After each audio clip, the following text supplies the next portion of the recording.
Recording in progress, gentlemen. Warning, warning, recording in progress. How are you today, guys? Brian, John? Doing good. Doing good, Mitch. Always glad to have you guys on because, don't take this the wrong way. Like I've said this before, it's going to sound like a compliment, and it's not really intended to be. But you guys, not only are you experts in the paranormal field and the Mitch Wonders podcast, paranormal experts per se, you also are very knowledgeable and interested, and you look up information on this stuff before we talk about it. Not many other guests do.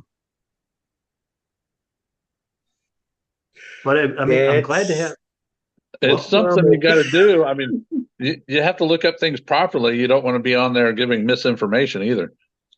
especially something creepy like today, Get it? the dog man triangle. And real quick though, I want everybody to understand that I'm not just saying that you guys are our experts because you're friends of mine, or in one case a relative of mine, but you guys also have some paranormal credentials, correct, John? Oh yeah. Got almost 20 years investigating paranormal instances, and growing up, as you're well aware, the house I grew up in had some paranormal history to it. Yeah, yours and mine. So, Same here. oh yeah, I remember the story about yours. Somebody with a rose. Oh my God, that was so creepy. Remember Uh, like the one time, I swear I know it's like a lot of his stuff is can be like the power of suggestion, but when I was coming out of the bathroom like about 2 a.m., which apparently is a trend because I'm still doing it. But I looked down the stairs of this old house that we had, a big old, massive house from the 1800s. And hand to God, I could see like somebody with the cape looked like the specter of death, and just his left hand on the rail and just walking up slowly. Oh boy, I'm getting the willies now. You But mean that's kind kind of of like like, the guy behind you? I'm serious, man. That's don't do that shit. what got me into the paranormal was where I grew up at, and it was called Montezuma Hills. And Oh, the whole subdivision was built on an Indian burial ground. so many And creepy stories about that. oh yeah, and neighbors would constantly talk about the paranormal things happening in their houses and stuff like that. And one really stood out to where there was proof that I had even seen, to where one of the neighbors said they heard footsteps on their roof, and it had snowed previously, and there was actual footprints on their roof in the snow. Oh man. See, that's the things like Now that. that's It's creepy. you can't help but I'm not gonna I am Right. about wonder. You gotta. It's there's so many stories through the years and hundreds and hundreds. We go back to Europe and talk about how some of the things like what we're talking about today about the dog man, Right. and because you Right. see a lot of similarities with the European tales of the wolf man. Correct. And well, there was also the same area where I grew up. The same is where one of the first Bigfoot sightings came into play back in the 70s. Yeah, and we've talked about that before. It's so prevalent Right. around the country. That's one of the Right. things they talk about, as far as uh, the dog man. We're going to talk today about the Dogman Triangle, by the way, which is a Right. triangle. Luckily, it's up in North Texas, and I looked, and it's like 4.5 hours away. So I'm kind of okay. But I'll tell you one reason why I'm not later on. But I know I don't like I like the Texas tie-in, but this is up in Paris, Texas, and Texarkana, which is like I believe just outside of Dallas. So it's Right. Somewhere connected to Mount Pleasant as well, which that place is also known for activity. oh yeah, Yep. Because towards the later, I started researching into UFO activity, but that's a whole different subject. which we're And fine with it. We're talking about. right. And so a lot of my research led from paranormal to cryptid into UFO. And then when you look at Mount Pleasant, there's UFO and also cryptids. So the two kind of coincide. And just so everybody knows, you want to give us a quick definition of cryptids? Cryptids, well, it's the researching known animals or unknown animals, and with the unknown part is ones that uh, how should I put that? Ones that have been known to exist but then come back, like they're proclaimed extinct, but yet we find them years later. Well, I mean, that's part of like Yeah, what they. look at all those different fish and stuff. What's the that one fish that's been around since the dinosaur age that they thought was Oh, extinct? the coelacanth. Yeah, Oh wow. Well, coelacanths. you guys have a big area out by because just again for everybody's reference, you guys are up in north central Illinois, and you've got up Right. in Wilmington. Wasn't that a big coelacanth area? They were finding a lot No, of the coelacanth. fossils and Um, stuff. If I remember, the coelacanth fish was like off shores of Japan where they found a specimen, years ago, but they thought they had died out millions of years ago, and in fact they weren't. Well, And I like John, yeah, he's basically they're living dinosaurs. right, and John's up in northern Illinois, and I'm in like south central. and thank you guys for entertaining this topic because I wanted to bring it to you guys. Of course, this is kind of like the Halloween season, so I like to do something kind of like borderline Oh yeah, spooky, but not so spooky. But this one, like we said, it is up in north central Texas or northern Texas, up right, near the Panhandle, actually up by Dallas. But this is like I'm trying to find the description of it. It's like bipedal, 6 to 8 feet tall, uh, looks kind of like wolf man kind of thing, but glowing that's eyes. kind of oh yeah, that Well, helps. Glowing. yeah, looking into it, were you aware that these dogmen type beings, humanoid canids with bipedal capabilities, have been reported for thousands of years? The Right, Greeks spoke of them living in the deserts of Libya. Egypt's Anubis is an obvious example of dogmen type right. character. And then when the Similar creatures are found in medieval Indian paintings. Chinese historians brought back reports of such creatures from their time visiting the steppe nomads, and all of them predate the 1980s when the big things started in the United States by like literally right, thousands of years. well, then you got There's to look even at the prehistoric cave drawings of dog-like creatures right. carrying buffalo and things. Well, then you got to look at the Native Americans, with their stories versus the old world coming over here with the settlers. So then you have like a clash in a way, but it's very similar. Um, You make a good point with the Native American and their stories, and that's how they say, it gets into the culture of the right, of the civilization. In fact, even on some of these, even in Texas to these days, because the first sightings were that's one thing. One of these things I found fascinating, which is it started in 1975, but it's still continuing basically to this day because the last sighting that I right, gave for what I was looking up was in 2013, which I mean one point where they said they spotted some, or there was a sighting in Houston, and also San Antonio, which gave me the creeps because there's guess who's in the middle of Houston and San Antonio. So if these right, guys are walking back and forth, but prime, I know, but prime. Well, see, that's one thing. Honestly, I'm telling you guys because even if there's any inkling of truth to this, number one, I'm looking out right now. I live on the corner of the woods in Austin. It's a park, but still it's the woods. But these are the kind of animals that if they are true or humanoids or cryptids, whatever you want to call them, right, if it is any amount of accuracy, these are the kind of lightning quick killers. You know what I mean? It's like a wolf. It's fast. It's like if it's on you and you're dead. I mean, not dead, but you're screwed.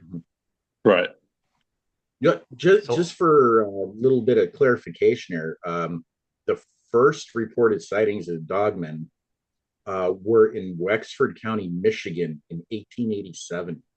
well, see, now that's yeah, very. I mean, because we talked about them, because this is basically. I mean, and that's a good point, but this is what is specific to the triangle, the Dogman Triangle in North Texas, because they're saying like they mentioned those sightings in Houston and San Antonio, but that's really just kind of one-offs.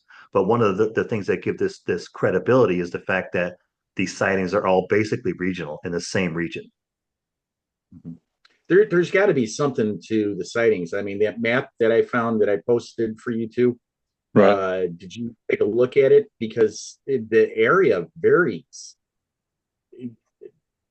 The In types of Texas, you mean? areas that spotted they vary greatly. I mean, like one of the sightings was like in Elmhurst, Illinois.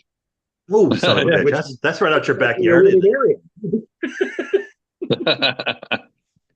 Well, I mean, because I like they say mean, this, they call it a large bipedal creature with canine features, a wolf-like head, sharp claws, and glowing eyes. And it's between 6 to 8 feet tall. So okay, 6 feet, I'll give him a fight. I mean, I'm not worried. You come to 8 feet, yeah, now I'm in trouble. I mean, but Right. but And like I it's say, so I mean, similar. It's so similar to Bigfoot sightings as well that who's to say it's not misidentification? granted, yeah, that's one thing. I mean, not just between like Bigfoot and Dogman, but Dogman and like I think John, you shared like emaciated bears. That was kind of Right. funny. I mean, it's sad yeah, but true. like The a hairless mangy bear, like bears. a mangy bear. And Yeah. that was one of the examples that I found of what could be being misidentified as Dogman. Right. Because if you look at it, it fits it to a T, except It for the does. glowing red It eyes. does. But then again, looking at the cameras back then, everything had glowing red eyes. Everything we had blob squatch. Remember those days? No, I Oh don't yeah, remember. everything was blurry. We would always call the blurry ones blob squatch. Oh, I see. I see. Well, I well, just you call guys it remember? like old style cameras and everything. I when people ask why everybody had red eyes instead, I said, well, that was during the Great Demon Uprising. You're too young Yeah. to know about that. Yeah. You guys remember the movie The Amityville Horror? That was just basically two red lights just the entire time. Oh Mm-hmm. yeah. Oh yeah. But you're right though, Brian, when you mentioned like, because you've got the Native American legends, from then this is talking you again, like John mentioned, thousands of years ago. But now you got them incorporating with the pioneer tales. Like, of Right. course, we're new, we're pioneers. We see creepy, unknown stuff. Like for me, I had to get used to seeing scorpions in Texas, so they're still just creepy, but they're just stuff. Right. But I think now it's the blending of the contemporary encounters, which I Right. find Because you have interesting. the Wendigo and what's the other one? Skinwalkers that can be very similar, and that's through the Native Americans. Yeah, the skinwalkers though, that's more of they can assume any form, any shape, Right. including any human they want to do. Correct. You're always going to hear, of course, there's lots of reasons not to believe. I mean, but you got to admit, I mean, that's why we're talking about today, because unfortunately for you guys, it was just something I was wondering about, and you're our experts, and it's almost Halloween, so here we are talking about it. But you talked, the place of, they say they've got the anthropological studies where scholars, whatever they are, have examined Dogman and its place in Texas folklore through like Right. an anthropological lens, like studying how the legends affect cultural fears and community identity and societal changes. So I don't know what kind of societal changes could have been happening in a suburb of Dallas. So it just seems like Well, they well, they then they you also what they're saying is it lends legitimacy to the story is what they're right. saying though. Well, then you have the Well, settlers that would that have been came filmed over. in Housewives of Dallas. Well, then you had the settlers that Oh, came over and they brought their beliefs and their myths and legends. So what they knew as like werewolf is like what it's become today, like Dog Man or the Rougarou, which is more in the southern states. Now, of course it is with the one Rougarou. question I have for you, Mitch. When you were researching, I found some references that most of these dogman sightings occur on years that end with a seven. It's Oh, like, that's weird. yeah, that Really? seems to be kind of strange. But Huh. it's there are other ones that have been cited out of that, but it seems like the vast majority of them, you get like bunches of them in years that end in a seven. That's Did weird. you find that? I didn't I see it. know Well, kind I didn't notice it, but maybe like you like with your experience, you probably put a deeper dive and a greater lens of familiarity with like similarities you've seen with other instances. So right. Oh yeah, I basically found the rabbit hole and I dived right in. And that's kind of like with attaboy, the Bigfoot attaboy. sightings. That's kind of like with the Bigfoot sightings. There's certain years that spike, and then certain years that there's none. Yeah, but like Well, I mean, because that's the why main like thing, like, yeah, 1987 seems to be when it really took off, and yeah, that once it got, seems to be I did see a that it said ton of toward them out there. the late '80s and into the '90s, but that I mean, let's be honest. I mean, let's be open minded here because sometimes they say one of the psychological factors could be like the power of suggestion and the human tendency, the Right. natural tendency to see patterns in randomness.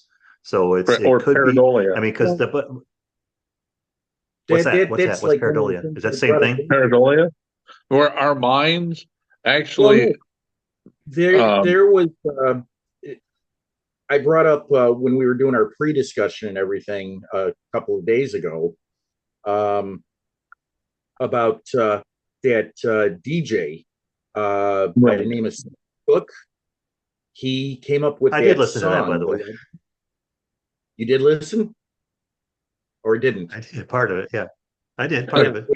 All the stories in there he fabricated. He made up. It was an April Fool's joke. And then after that, literally hundreds of people were contacting him about sightings. You See, got to wonder, that's was it the power of suggestion, like you said, or were there actual sightings that people were just, well, people are going to think I'm crazy. And then he did the song. It's like, well, maybe I'm not crazy. Yeah. well, that's what I say. It's like the tales could become exaggerated or distorted over time, but again, like we see a region where it's the more common, and Right. that's why they gave it the triangle name, and the fact that but like they try to find discrepancies, but there's too many similarities, and that leads to the strengthening of over decades. I mean, like I say, it starts in the mid '70s, gets like kind of like a lot of momentum in the late '80s, early '90s, but it's still Right. going on to today. So it's like, Well, what's then there? I mean, something you like also you also asked about the pareidolia part, and the best way I can describe that is if you look hard enough at something, eventually you're going to see something, whether it be a figure, a face, something that your yeah, mind is trying to piece together. And I can really relate to that being a deer hunter. And during the early morning hours or late evening when the sun's just, either disappearing or coming up, you think these bushes are moving. You think the bushes, oh, that might be a deer, but no, it's a bush. well, So, there's something to it though. It's a good correlation though. but that's the Yeah, I, best way I can describe it. yeah, I've been on paranormal investigations before with Big John, and this one house we went to, we must have investigated 10, 15 times because it was just so active. We kept getting stuff over there we couldn't explain, and we would try our damnedest to debunk it, and there was just no way to debunk it. That house, as far as I'm concerned today, was definitely haunted in one way or another. But we had something like that going on where we saw two glowing red eyes in an area that had nothing lit up behind it, and you could slowly like get a form. But was it pareidolia Right. or was it actually Right. something? And what we saw looked like a massive dog, and just as a matter of coincidence, in the concrete that was back there was a set of dog's paws in the concrete. kind The Okay. prints. It was of Well, I like really the mean, tunnels, cool. kind of like the tunnels in Mantino. Yeah, but that one, I think you actually had a cougar down there. Yeah, yeah. And I'll never forget that one. one Where time we got to get on just like you guys can go and I want to hear some stories, but I mean, part of me wants to hear some of your stories. Part of me, as you're right, talking about that that's right now, fine. has me thinking, I love it because the sun's like it's getting darker earlier. It's the fall, which is always kind of creepy. I live alone, so just shut up. Just shut up for a second. Don't give me any more. But they say there's five facts, and we've talked about them that support the narrative that the Dogman Triangle might be a true phenomenon. Like we talked about the geographical concentration of sightings. We talked about growing Right, documentation over the decades. We talk about consistent physical descriptions, and we've also, but we talked, touched base briefly about the integration into local cultures because it's evolved into a significant part of Texas folklore. So it inspires, now we're back to, because we've got Bigfoot festivals here, but now we've got local dogman festivals. We've got documentaries. We've got narratives that kind of celebrate it. So it indicates a broader community Right. belief in this and the role actually, of preserving and propagating regional myths, which is kind of it often lends credibility to this kind of phenomenon, which is what it is. Oh, It's I a agree. But phenomenon. I agree. the one thing though is like any other cryptid though, you have to look at this. I'm still waiting for somebody to come up with a body or a Right. skeleton or You're Right. right. You're some. right. Physical evidence is always going to be the big one, right? Physical evidence is the It's key right always there. going to be the show. But the thing is, with so many different things, I mean, whether it's the Loch Ness monster, whether it's Bigfoot, whether it's Dogman or Skunk Ape or whatever, Right. it's sometimes you find it hard to believe because there have been so many sightings and absolutely no evidence to prove it other than a couple of foot casts Right. or something like a really bad odor with Skunk Man, which, as Which far as was I'm kind of concerned, is nothing more than a 7 foot skunk. it was kind of unfair, which would be something because trust me, living in Virginia for a while. But these Right. guys, they also mentioned, and Brian took it a step further that the connection to broader folklore, like Brian connected it to Bigfoot, but we talked about it, the obvious connection to traditional werewolf myths, and but it suggests it's part of a larger narrative of, like you mentioned, John, of shapeshifters that exist in various cultures. Right. Yeah, the But I the mean, skinwalker thing, especially in the American Indian culture, um, that's going back thousands of years too, where they Oh, yeah. describe them being able to take other forms, animal forms, human forms, yeah, yeah. combinations. You know, you got to wonder. It keeps carrying down through the years, and you keep having people citing these things, and they have all these occurrences. You It- tend it- to be right on that line where either it is or it isn't, but you're waiting for or- something to tip you over one way or the other. right. And then you start leaning towards, is there other dimensions?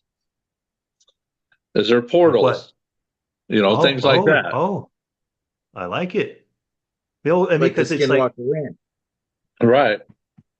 Mhm. exactly. I mean, but I like the fact that because we keep mentioning about the cultural, and that might mean nothing, but you got to understand like the adaptation of the Dog Man, to which is a cool name by the way. As far as all the other ones we talked about, Dog Man pretty cool, but to reflect the like local fears and cultural elements, the perceived authenticity as a cryptid, but it links it to historic legends and now gets Right. into we touch back on the indigenous folklore, but it emphasizes the just the coexistence, their belief of the coexistence of humans and transformative beings. So it's just we talk about it, and it's it's one of those things that's like it hate to be obvious, but it makes you wonder if there's going to be something, right? It's Right. such a enduring. Uh, it's like I mean, we're talking about in Europe, like back in the Native Americans. So we're talking about the probably pre BC, right? Yeah, you're going back like several thousand years. So, Right.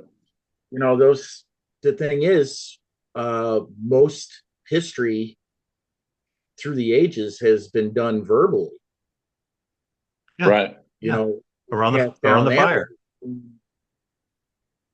And if they didn't have books, it was, passed down from generation to generation. I mean, who knows if something didn't get embellished at one point, but or several points, could have gone up, could have gone down. Either Exactly. way, uh, But here that's it just still like if is. somebody publishes a book on somebody's life. Uh, if they got stories from 100 different people, there may be 100 different versions of that story. Right. Oh, it's kind Yeah. of like that game where you tell somebody a secret and go around in a circle. Yeah, and watch see how it Oh yeah, changes by the time it gets back. Yeah. we actually had to do that in the police academy, and by the time it got to the end of the line, it had no recognition to how it started at the front. Yep. I mean, like I said, I do find this interesting, especially this time of year. We could have talked about anything like, we've talked about before on this podcast about the first serial killer in documented serial killer in North America was in Austin, Texas. Yay! But but I like to keep this as tech centric as we can. So I really appreciate you guys taking the time today and As far as you digging in the know, information and you coming may have up a with. serial killer living right next door to you. I know we talked. Don't give. I don't want to give any more information. But hey, look at the Bucky's cup. Yes, yes. We have you beat up All here, right, though. We guys. have the Well, mob. yeah, that's true too. Because I do have another episode I was working on. And Brian, we're gonna have to do our hunting episode too, by the way, because I really am There you wondering how I can get into the hunting aspect, but I don't want to go. deviate too Okay. much. But thank you very much again, guys, for joining. Like I say, one time I would love to get together and just do some freelance, let you guys tell stories about what you've come across and encountered in your paranormal Right. investigations. But the valued inputs for the Mitch Wonders podcast, and we're glad to have you. And always good to see you, and hope we can do it again. Oh, yeah. Nice to be here. Always Definitely do fun. it again. All right, gentlemen, have a good evening. And if I get creeped out tonight, I'll be thinking and maybe even calling you. So thanks again for all the stuff I should be worried It about. always depends. And on that note, have a good one, guys. All right. You too.